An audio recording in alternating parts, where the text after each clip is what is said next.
आगे आशीर्वचन के लिए रांची विश्वविद्यालय के सेवानिवृत्त आचार्य प्रोफेसर रवि भूषण जी को सादर आमंत्रित करती हूँ।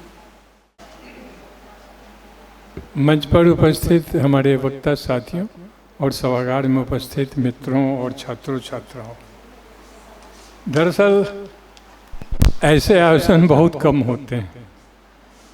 कॉलेजों में भी, विश्वविद्यालयों में भी, केरल में ही नहीं, संभवतः भारतवर्ष में भी, जिसमें 4 देशों जर्मनी, इंग्लैंड, श्रीलंका और नीदरलैंड के 5 व्यक्तियों की उपस्थिति हो, 2 की ऑनलाइन पर और 3 की शरीर उपस्थिति, और 7 राज्यों से जहां वक्तागण यहाँ उपस्थित हों, तेलंगाना, कर्नाटक, दिल्ली, उत्तर प्रदेश, राजस्थान, हिमाचल प्रदेश और झारखंड। ये एक बड़ी घटना है। ये देश के विविध हिस्सों से, केरल के विविध हिस्सों से इस संगोष्ठी में लगभग 12 व्यक्तियों की उपस्थिति रही है। और केरल को छोड़ दें तो देश और विदेश को ध्यान में रखें तो 20 से अधिक वक्तागण यहाँ उपस्थित रहे। दूसरी बात, मैं अब भी चौंकता हूँ कि सिंधु जी ने विषय का ऐसा चयन कैसे किया, क्योंकि ये विषय ही अपने आप में इतना महत्वपूर्ण है जो बार बार हमें सोचने को विवश करता है। क्योंकि जो राष्ट्रीय संगोष्ठी थी उसका विषय था भारतीय लोकतंत्र और साहित्य, और दूसरा जो ये अंतर्राष्ट्रीय संगोष्ठी है इसका था गिरमिटिया और आदिवासी साहित्य, लोकतांत्रिक संवाद और सांस्कृतिक पहचान। ये बहुत अच्छी बात है कि यहाँ हिंदी के एक अध्यापक और जो महात्मा गांधी विश्वविद्यालय कोट्टयम की सिंडिकेट के सदस्य भी हैं, उन्होंने लाजवाब बात ये कही कि ये जो लोकतांत्रिक संवाद है और सांस्कृतिक पहचान है उसी पर सबसे बड़ा संकट है, और इसका एक संदर्भ विस्तार हमें करना चाहिए जो केवल गिरमिटिया और आदिवासी पर ही सीमित नहीं रहे। मैं केवल कल को छोड़कर इस सब में मैं उपस्थित रहा, और जो सब विषय हैं, उपविषय, उस पर अगर आप अलग अलग से विचार कीजिए तो शायद कुछ छूट नहीं जाता है।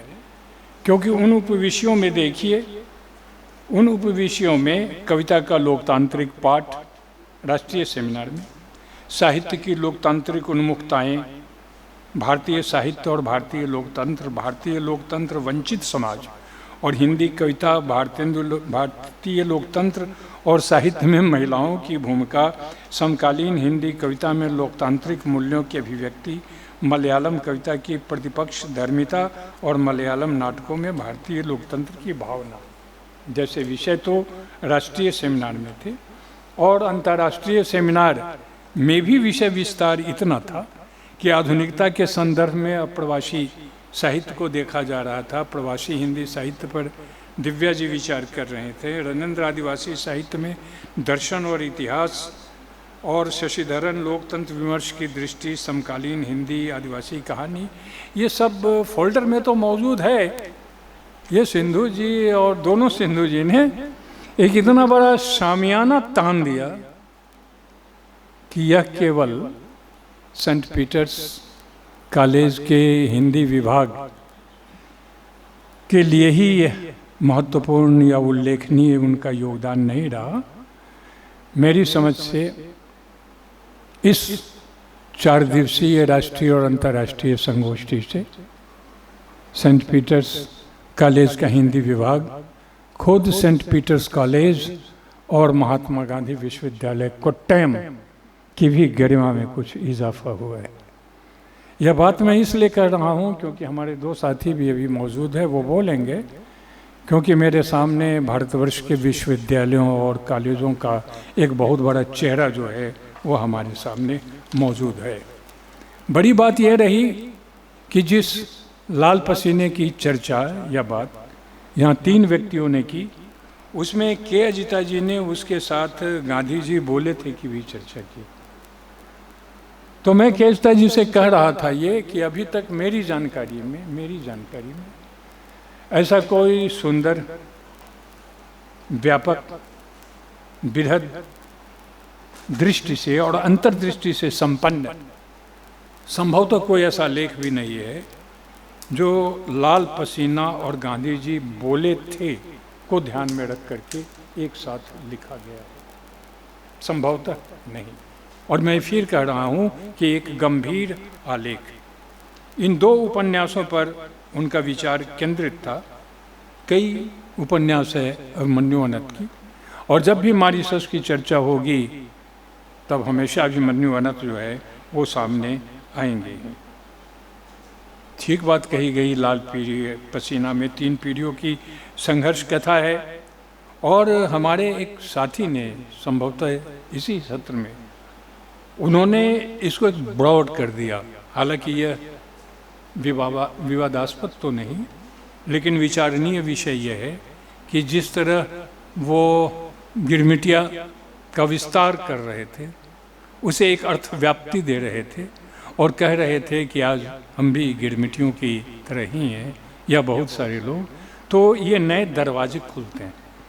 संगोष्ठियों की सबसे बड़ी विशेषता यही होती है कि वहाँ नए दरवाजे खुलते हैं, खिड़कियाँ खुलती हैं, और हम दरवाज़ों से बाहर आते हैं, खिड़कियों से बाहर का दृश्य देखते हैं।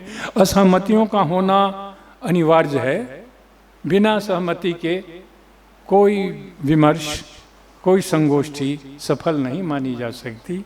हालांकि ये सही बात है कि जो हमारे साथी भरत जी प्रसाद पिछली गोष्ठी में बोल रहे थे, तो उनकी बहुत सारी बातों से और लगभग सारी बातों से हमारी भी असहमतियां हैं।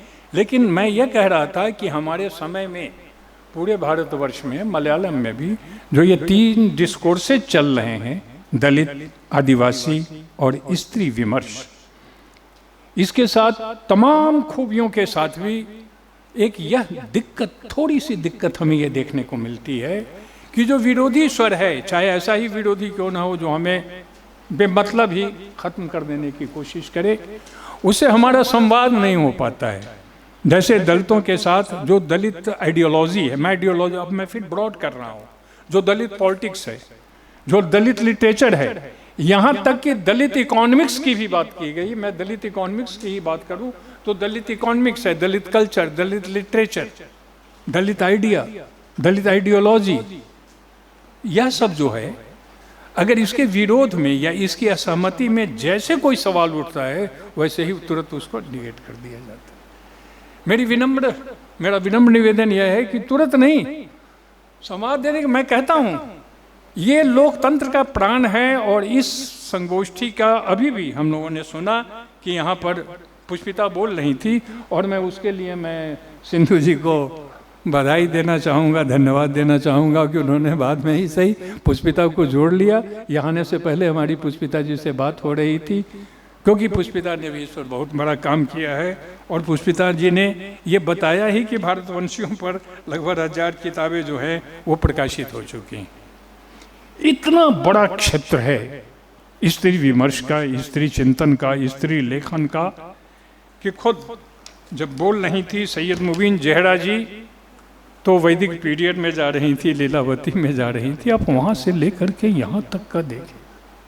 हम असहमति के को गले लगाएं थोड़ा। मेरा मतलब ये है कि पूरी इंडियन डेमोक्रेसी के फेल्योर हो जाने का, असफल हो जाने का एक सबसे बड़ा कारण यह है, क्योंकि इसे जिस जन की बात कही जा रही थी, जनता की बात, भारतीय जनता ने ही भारतीय जनतंत्र को जीवित कर रखा है।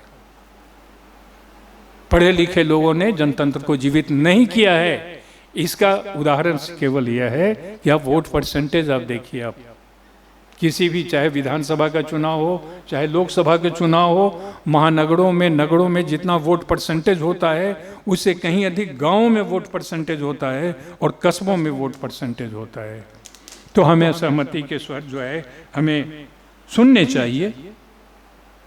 स्त्रियों के साथ कितना अन्याय हुआ, मनुस्मृति लिखी गई, जलाया गया, सब कुछ का मूवमेंट हुआ, लेकिन भारतवर्ष में जो स्त्रियों का जो आंदोलन हुआ वह मुख्यतः 19वीं शताब्दी से पंडित रमाबाई वगैरह से लेकर जहाँ तक चलिए, एक एक पर जो है सो कई किताबें लिखी गई है।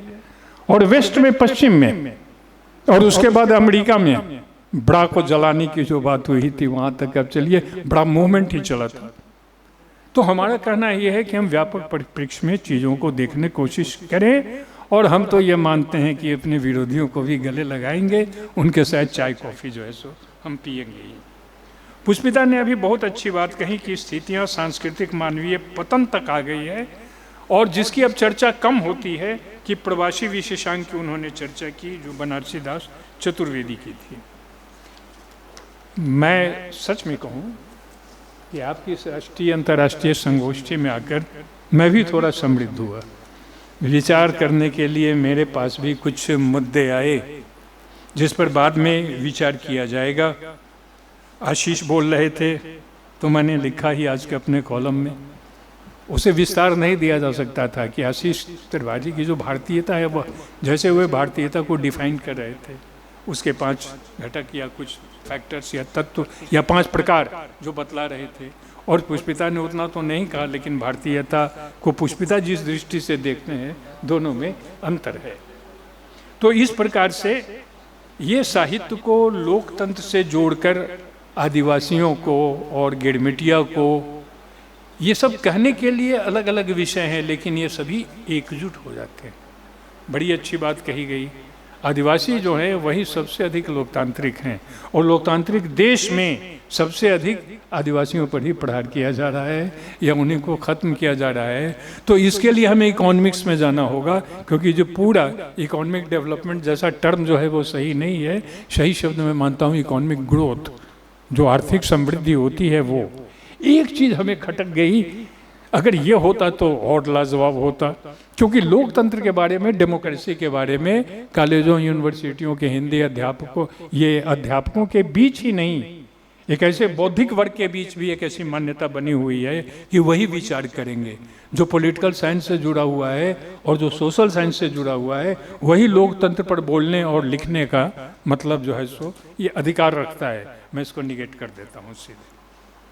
ये नहीं हो सकता, कदापि नहीं हो सकता। अगर पॉलिटिकल साइंस का एक व्यक्ति अगर यहाँ होता तो और मतलब ये तो पूरा खिला हुआ है ही, सुगंधित भी है, लेकिन इसमें और थोड़ी सुगंध आ जाती, क्योंकि हम भी देखते हैं कि वो डेमोक्रेसी को किस तरह से देखते हैं। प्रत्येक संगोष्ठी की यह विशेषता होती है और होनी चाहिए भी कि वह जिस समय में आयोजित होती है उस समय की धड़कनें जो है उसमें मौजूद होती हैं। वो समय वो प्रत्यक्ष रूप से दिखाई नहीं पड़ेगा, लेकिन समय की आवाज़ें अगर केवल इस विषय चयन के पीछे काम करने वाली एक मानसिकता का ही हम अध्ययन करें तो हम कुछ सुंदर नतीजों पर ही हम पहुंच सकते हैं कि सुदूर केरल में, जिसमें लोकतंत्र उतना अधिक कभी क्षरित नहीं हुआ है, क्योंकि वह क्षरित जितना अधिक हिंदी पट्टी में वहाँ अधिक हुआ है, क्षरण तो पूरे देश में है। इसका अर्थ ये है कि आने वाले संकट को हम यहाँ से भांप लेते हैं, क्योंकि जो भी प्रवासी साहित्य है दिव्या जी, और जो भी भारतवंशी आप साहित्य कहिए, लोगों के पास आंकड़े मौजूद हैं, देश मौजूद हैं, सारी चीज़ें मौजूद हैं कि राष्ट्रीय स्वयंसेवक संघ और विश्व हिंदू परिषद ने किस तरह से अपनी वहाँ अच्छी खासी एंट्री की है। हमें इस पक्ष को नहीं भूलना होगा, हम इसको निगेट नहीं कर सकते। हम केवल इसका उल्लेख कर रहे हैं, केवल विचार के लिए कि हमें अपनी दृष्टि खुली रखनी चाहिए और चारों ओर देखनी चाहिए। जितने भी वक्ता आमंत्रित थे इस संगोष्ठी में, उसमें केवल 2 या 3 वक्ताओं की उपस्थिति नहीं हुई।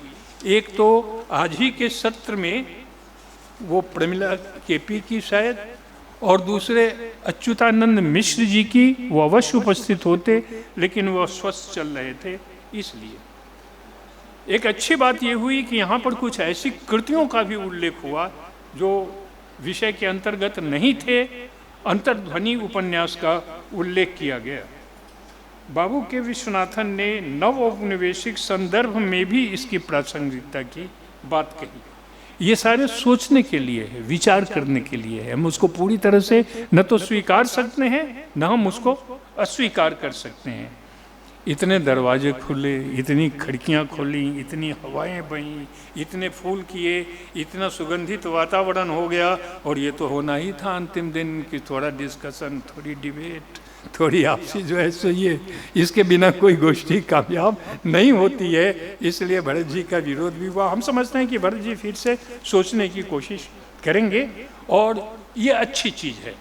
असहमतियों का सम्मान किया जाना चाहिए। अगर साहित्य में असहमतियों का सम्मान नहीं है तो उस समाज को, उस देश को नष्ट होने से कोई नहीं बचा सकता। क्योंकि संसद में जब विरोधी दल का नेता बोलता है तो उसकी आवाज़ बंद कर दी जाती है और उसका माइक ऑफ कर दिया जाता है। ये केवल साहित्य है जो गिरमिटिया के पक्ष में, यह साहित्य है जो भारतवंशियों के पक्ष में, यह साहित्य है जो लोकतंत्र के पक्ष में, न्याय के पक्ष में, सांस्कृतिक पहचान के पक्ष में। इसलिए साहित्य की आज की तारीख में सबसे बड़ी जिम्मेदारी है, क्योंकि दक्षिण पंथियां सभी क्षेत्रों में घुसपैठ कर चुकी हुई हैं और केवल साहित्य ही उससे मुकाबला करता है।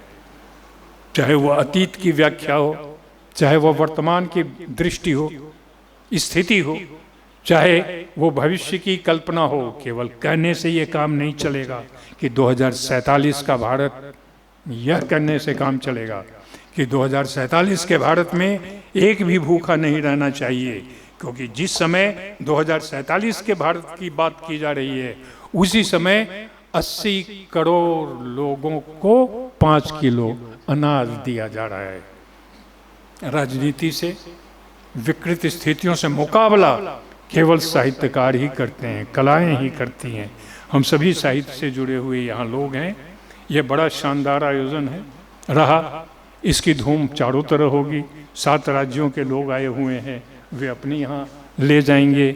दिव्या जी आई हुई हैं, वो इंग्लैंड लेकर के चली जाएंगी, वो श्रीलंका लेकर के चली गई, नीदरलैंड से अभी संवाद हो ही रहा था। बहुत बहुत बहुत बधाई, धन्यवाद।